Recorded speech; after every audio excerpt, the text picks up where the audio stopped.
जीजा नंदरा, क्या मैं जेहान को कॉल करूं?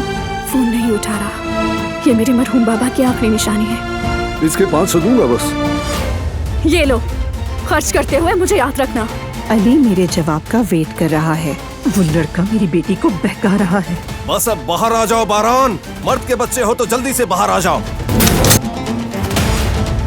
तुम्हारा सरदार कहीं नहीं मिल रहा और तुम लोग यहाँ खामोश बैठकर किसकी मदद का इंतजार कर रहे हो? अगर काराबे ही काराबे की मदद नहीं करेगा तो फिर कौन करेगा? कहाँ है वो दोनों, बताओ। जैसे मैं कह रहा हूँ वैसे ही करो तुम। वापस आओ। बारान ने इनका काम तमाम कर दिया है। कहाँ चले शेर? नहीं, ये नहीं हो सकता।